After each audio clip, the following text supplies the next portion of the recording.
네, 자유한국당 혁신위 소식입니다. 원래 예정대로라면 오늘 자유한국당 혁신 선언문 발표됐어야 되는데 불발됐습니다. 강경 기자, 왜 그런 겁니까? 예, 그렇습니다. 당초 어제만 해도 이제 오늘 혁신 선언문을 발표하겠다라고 예정이 돼 있었는데 그 시간이 9시 반이었습니다. 근데 오늘 아침 일찍 기자들에게 문자가 왔습니다. 대변인이 오늘 예정됐던 그 한국당 혁신위 선언문 발표는 위원들 간 입장이 정리되지 않아서 취소됐음을 알려드립니다라고 왔거든요. 그래서 혹시 혁신위 내부에서 뭐 어떤 의견을 가지고 갈등이 있었던 거 아니냐, 뭐 여러 가지 추측이 무성했는데 그 중에 하나가 박근혜 전 대통령을 출당 조치시킬 것인가에 대한 뭐 이견이 있던 거 아니냐 이런 관측도 나왔던 거거든요.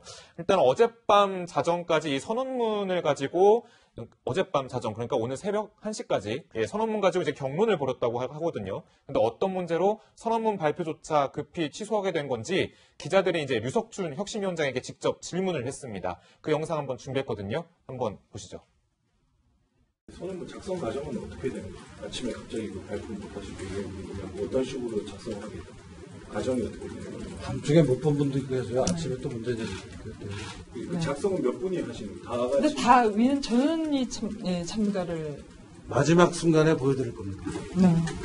마지막 순간에 기자들한테 보여주는 그 순간과 동시를 말씀하실 거예요? 아니면 한번 마치고? 마지막 순간이라고 합시다, 그냥. 그래도 기자들 발표를 우리가 뭐 의논하는 건 아니지만 통보를 해드려야 되는 거 아니에요? 박근혜 대통령이 한 사람을 탈당시키느냐 마느냐로 여러분이 자꾸 질문을 해서 유도하는데 우리가 하는 거는 인적 쇄신의 문제를 어떻게 할 것이냐고 그 중에 한 가지 문제가 박근혜 대통령도 포함되는 거죠. 그럴 거 아니에요, 당연히. 글쎄 지금 현재로서는 뭐 그 탈당 문제에 대해서 구체적으로 뭐 선언문에 담길 것 같지는 않은데요. 뭐 여전히 뭐 논쟁 중입니다. 그거는 계속 논의를 해보겠습니다. 자, 이 문제 자유한국당 류여의 최고위원 모시고 좀 더 구체적으로 짚어보겠습니다. 어서 오십시오. 네, 안녕하세요. 네. 자, 류 최고위원, 지금 보신 대로 혁신위원들 혁신선언문 발표 못했는데 네. 박근혜 전 대통령 출당 문제가 걸려있다고 그래요. 손발이 안 맞는 모양새인데 내부에서는 어떤 이야기들이 좀 나오는 겁니까? 그런데요. 지금 제가 좀 전까지 전화로 여러 가지를 확인을 해봤는데요. 그 혁신문 안에 출당 문제가 들어간 건 아닙니다. 그 문제는 집어넣지 않기로 했군요. 네, 그러니까 그게 논의가 된 것이 아니 정확하게 해야 될 것 같은데요. 논의가 됐던 게 아니라 우리가 흔히 회의 전에 여러 가지 이야기를 하기도 하잖아요. 그렇게 편안하게 이야기를 하면서 한 번 나왔고 또 다른 사람도 이야기를 한 건데 혁신문과 함께 연관 짓는 것은 아니다라고 지금 화답을 받았고요. 네네. 그렇기 때문에 혁신문은 그러면 왜 오늘 발표를 하지 않았느냐라고 질문을 하신다면 혁신문 부분에서도 어제 새벽 2, 3시까지 SNS로 이렇게 서로 논쟁이 있었다고 합니다. 그럼 그럴 수 있죠. 왜냐하면 하나로 합의가 안 되니까요. 2, 3시까지 논쟁이 있다가 아침에 가서 이렇게 결과가 나왔습니다라고 했더니 논쟁을 하지 않았던 또 몇 분들이 우리는 합의하지 않았다. 잠시 이건 보류하는 게 좋겠다라고 해서 발표를 하지 않았다고 하는데요. 저는 바람직하다고 봅니다. 만약에 한두 사람이라도 반대하는데 그게 통과가 돼서 혁신문이 발표가 돼버리고 나면 오히려 뒤집기가 어려우니까 보실 때에는 그 순간에 발표하지 않으니까 아주 큰 문제라고 생각하실 수 있겠지만 내부에서는 그 정도까지는 아닙니다. 그러고 따지고 보면 홍준표 대표 말대로 되는 것 같아요. 정당은 좀 시끄러워야지 일이 된다라고 했던 말이 기억나는데 네. 혁신이 발족하는 날도. 자, 그런데 걱정하기로는 류석춘 혁신위원장이 자꾸 우클릭을 하면서 문제를 더 키우는 게 아니냐 하는 의견들도 나오는 것 같은데 이현수 기자 어떻습니까? 뭐 기억하시겠지만 이제 뭐 혁신위원들 임명장 수여식 하는 날 좀 소동이 있었었죠. 뭐 중절모를 쓴 어르신 한 분이 들어와서 이제 유석춘 위원장에게 좀 우클릭하는 행태에 대해서 비판을 하고 이렇게 당직자에게 제지된 모습이었는데 유석춘 위원장의 이 혁신위 구성부터 이제 향후 이제 나오는 이야기 그리고 오늘 혁신 선언문 내용에 박근혜 전 대통령의 출당 문제는 담기진 않겠지만 그러나 그 부분도 약간의 논쟁이 있었다고 하는 부분 여러 가지 좀 우클릭이냐 중도를 잡을 거냐 여러 가지 이런 부분에서 논쟁이 있는데요.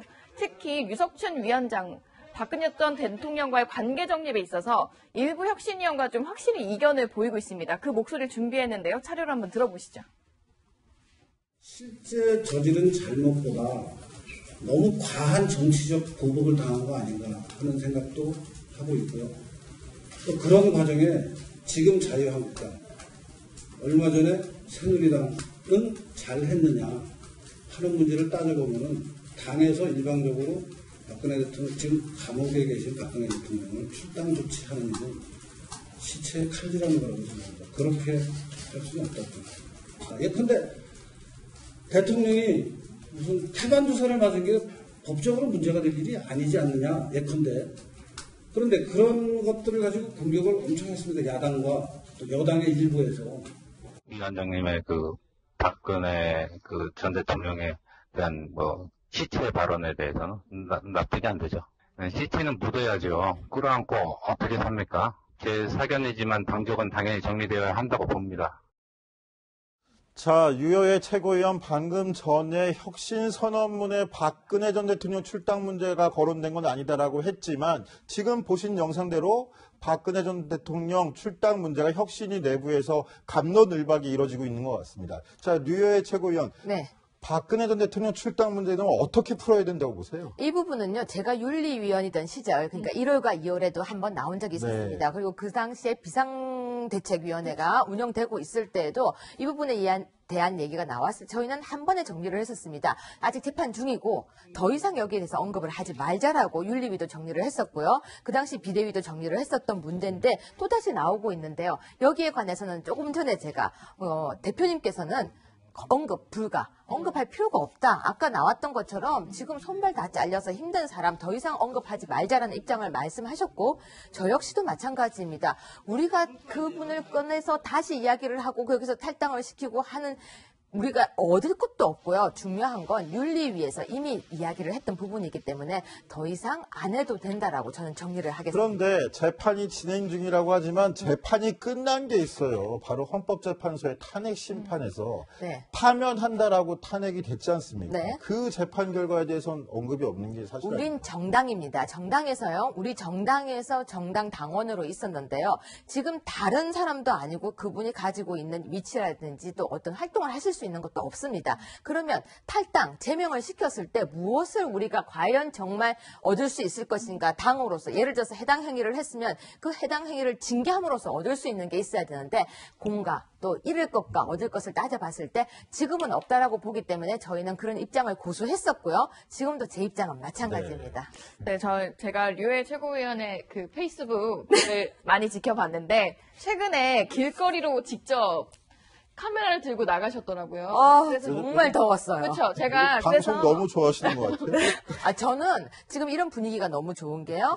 젊으신 기자님들이 앉아서 우리 당에 대해서도 비판을 해주실 수 있잖아요. 근데 비판도 그리고 정말 칭찬도 함께 이야기를 나누면서 전 나아갈 방향을 이게 찾을 수 있다고 관심이죠, 생각합니다. 사실. 고맙습니다. 그래서 제가 그 영상을 준비를 했거든요. 아유, 그 부끄러워서 영상을 이거. 먼저 보고 이제 이야기를 나눠보겠습니다. 네.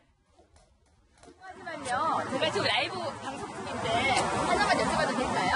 네, 그러세요? 네, 혹시 자유한국당이라고 아세요? 네. 어떤 이미지세요? 괜찮아요. 뭐든지 얘기해 주세요. 그냥 상종을 하기 싫어요?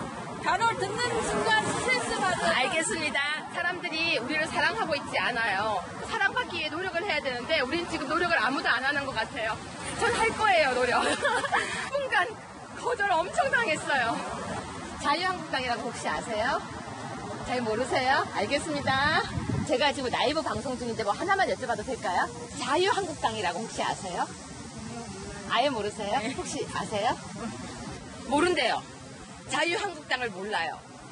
이게 우리나라 사람들이요 자유한국당을 다 알고 사랑할 거라고 생각하면 안 될 것 같아요. 까였어요. 이게 쉬운 게 아니네. 울 것 같아.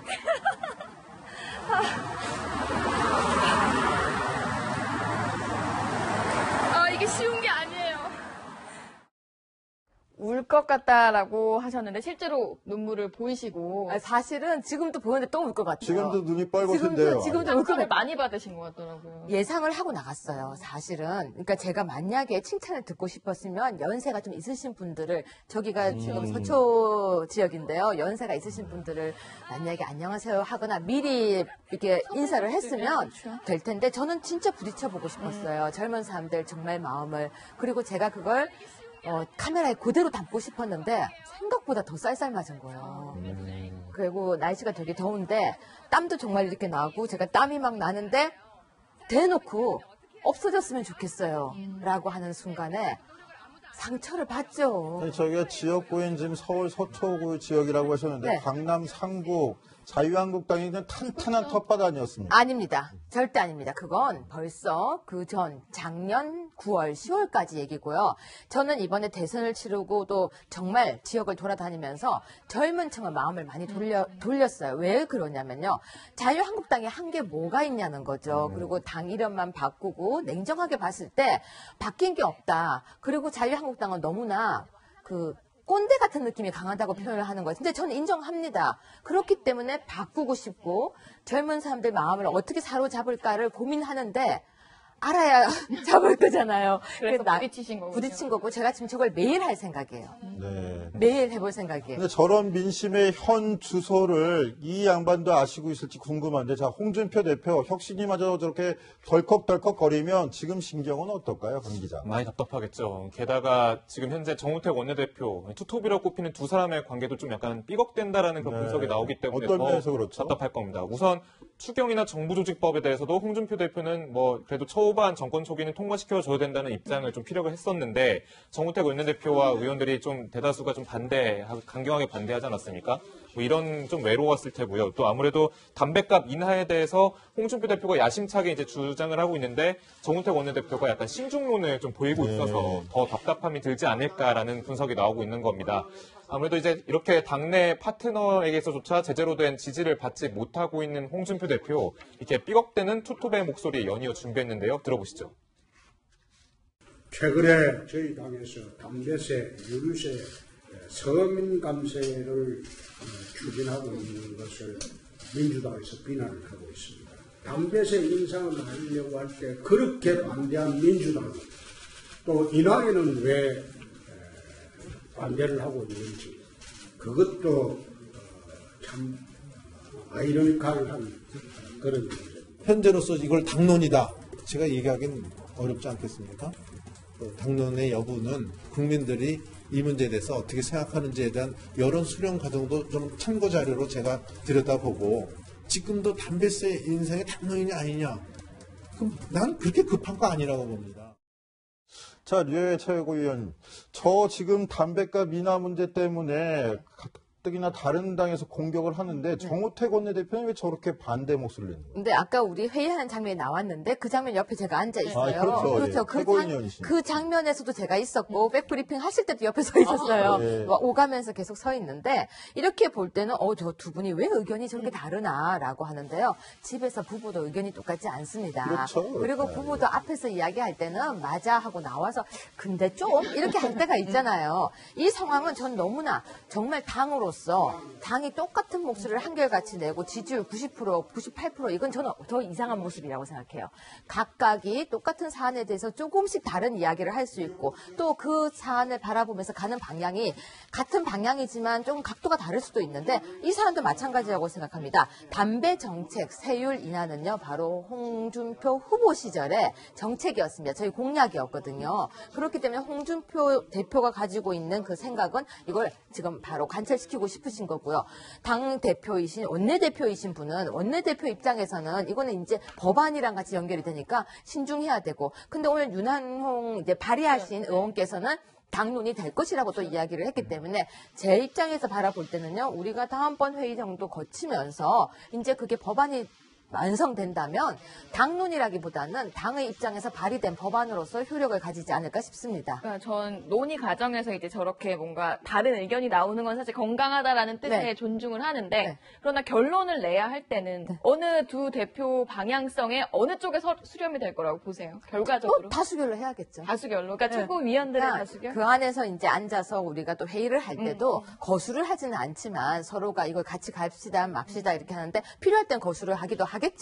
하지만 제가 볼 때는 지금 이 담배세 인하에 관한 것은 일단 그 당시에 후보의 공약이었기 하기 때문에 아마 진행이 되지 않을까 싶습니다.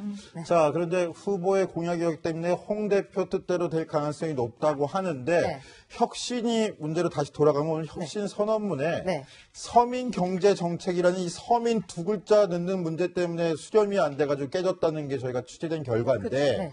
자, 홍준표 대표 대선 때부터 뭐라고 그랬습니까? 서민 대통령 되겠다고 했었고 서민 경제 하겠다는데 혁신위는 또 서민 닮지 않겠다고 하는데 이건 또 어떻게 해석을 해야 돼요? 저도 이 부분에 대해서 사실 저희는 혁신위와는 달라요. 그렇죠. 혁신위는 혁신위고 독립돼 우리는 완전 또 다르기 때문에 혁신위가 왜 이런 고민을 하는지는 모르겠지만 전 단어, 이념적 단어에 너무 목을 베는 걸 별로 좋아하는 스타일이 아닙니다. 무슨 이야기냐면요. 서민이라는 단어가 정말 가지고 있는 그 넓은 의미를 다 포함할 수는 없거든요. 그렇기 때문에 제가 혁신위가 아니기 때문에 혁신위의 입장을 다 설명할 수는 없지만 혁신위에서 단어 하나에 너무 꽂히지 않고 좀 더 나아가는 방향을 제시하는 쪽을 좀 빨리 통과시켜줬으면 하는 바람만 지금 전하겠습니다. 화면에 나오고 있어서 갑자기 웃음이 터졌습니다.